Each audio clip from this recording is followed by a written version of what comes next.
kahit hindi pa totally mabuo yung bahay, ma-close lang yun, tapos ma-focusan ko muna sa kwarto ko para at least pag may lipatan ako, okay na yun. Kahit nagtatrabaho yung at least meron ako sa loob ng... Sa loob dapat ma-finish muna yung loob. At yung kwarto ko lang muna, saka na yung ibang... Makalipat ka lang agad. Makalipat lang hindi na ako agad.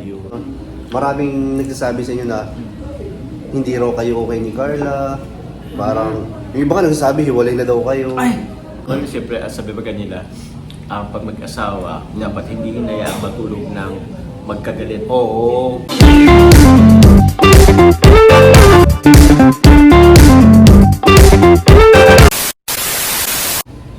Hello po mga kalingap, welcome back po sa ating YouTube channel. Ayan po, nagbabalik na naman po tayo, si Kuya Nel.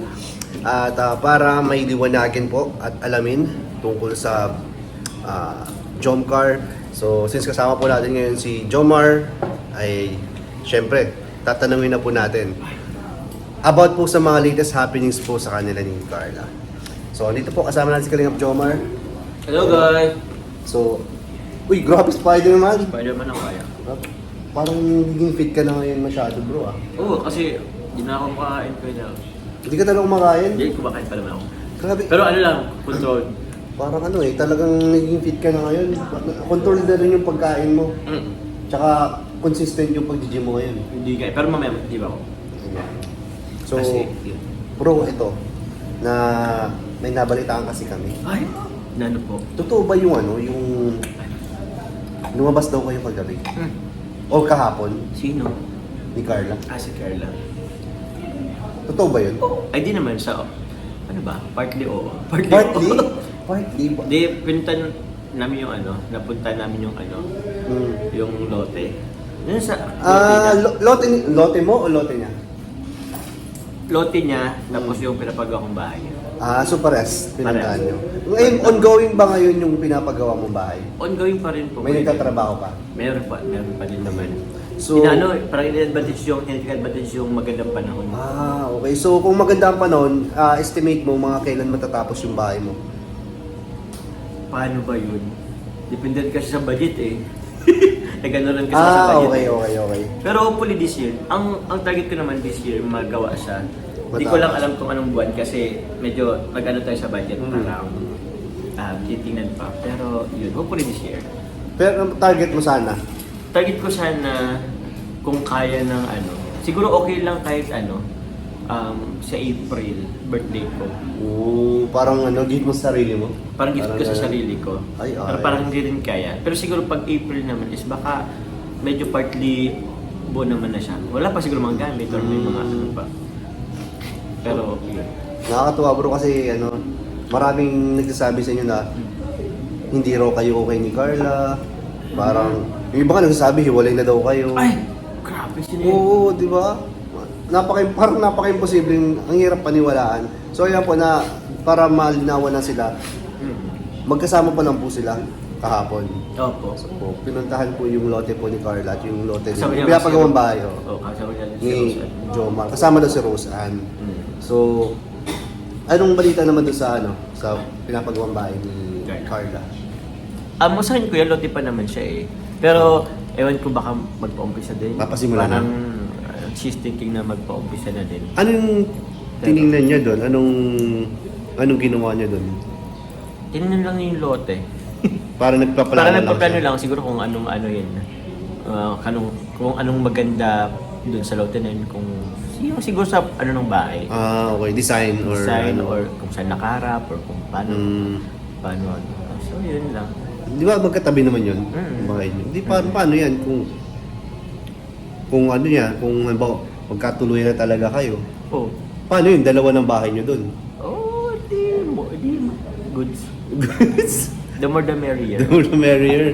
Kung halimbawa, nagkagalit kami, di uwi siya sa kanya, uwi din muna ako sa akin. Pumira.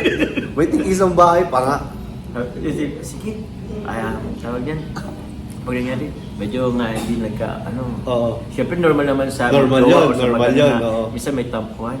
Sige, doon ka muna sa inyo para hindi tayo magkagalit pa sa akin. Ang grabe, parang masyadong malumanay pa rin na parang Ganyan talaga. ang galang mo naman maghalit doon. Doon ka muna po. Doon ka muna po matulog kasi Uy, magpapalamig muna tayo. Oh, grabe. Pero siyempre, alam mo naman, Para kayo lang gagawa ng ganyan. pero alam mo naman, siyempre, sabi ba kanila, pag mag-asawa, dapat hindi hinayaan matulog ng magkagalit. Oo. So, bala na kayo kung anong isipin. Uy, anong balak nyo doon sa isang bahay? Gagawin yung transient, parang ganun.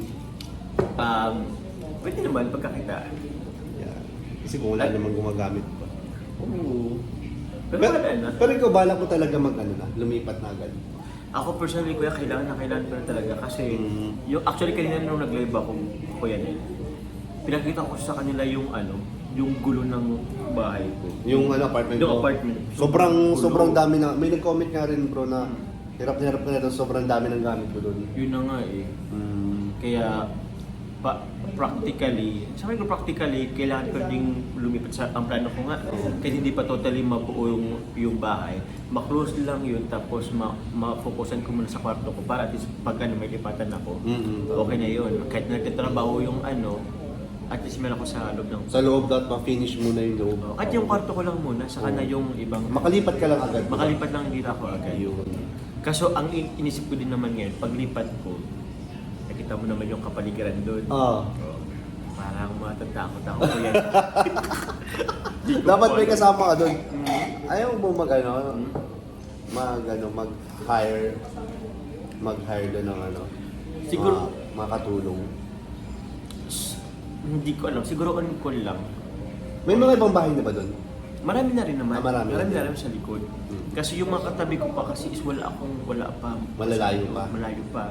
So, kung tatakbo ko sa... Hindi, tama naman kasi di ba, since si Carla magpapagawa na rin naman ng bahay, syempre, niya yun, susubaybayan niya yun. So, pwede naman siya makitulog sa'yo, di ba? Para may kasama ka. Ay, naku. Di ba? O, di ba? Ba't pa uuwi?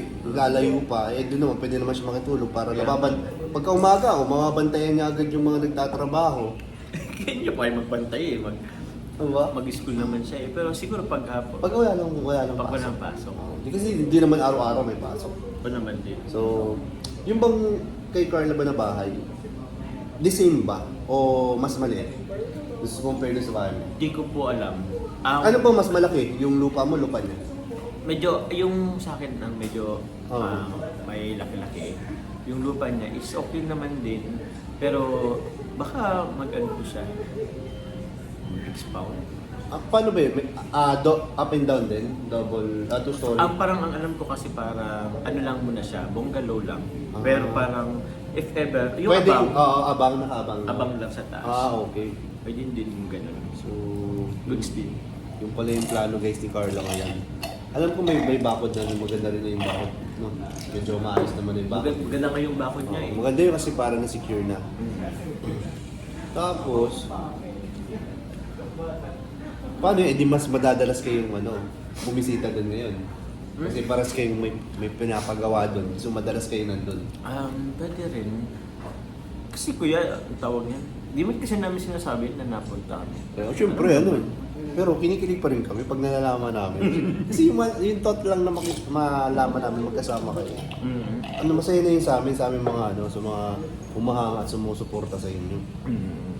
Buti nga ngayon sinabi mo sa amin magkasama kayo kahapon. Kahit pa paano yung pagka-miss namin dagdagan na naman yung kilig namin. Anyway, yung pamisma lang po kami mga kalinga, pero meron kayong abangan kasi. Oy! Ayun This na nga. Valentine's. Ayan na nga. Siguro, Ayan na. pamisma na kami masyado kasi meron naman So mga naghahanap ng jump car. Sabi ni Kalingap Joe, magpapamiss mo na sila. So kung wala kayong marinig or o makita, malaman tungkol sa kanila, is understood na nagpapamiss po sila. So abangan nyo na lang po sa Valentine's episode po ng Jump Car. Ay, grabe na. Ang lapit na petsa na ngayon. Lapit na. 4, 5? Anong petsa na ngayon? 5 na ngayon. 5 ngayon, February 5. 4 po. February 4. 4 pala.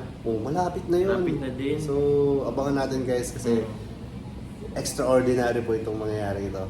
Sim. So, bro, thank you so much po. ha. Thank you. Yan, tinanong ko lang kung kung Ano po? totoo yung nagkita kayo kahapon and kung anong ginawa ninyo. So, kaya po, na-share lang po namin sa inyo yung latest happenings po sa Jump Car. So, simula ngayon guys, magpapamiss muna daw sila. Sana Muna. sana maintindihan ninyo. Okay? Oo, So, intindihan niya. thank you po, thank you po. Thank you guys, sige Bye-bye po. muna po. God bless. Ayan, see you next vlog. Ayan, miss namin ang Jom Car. Thank you na pa. Thank you, bye-bye. Thank you po.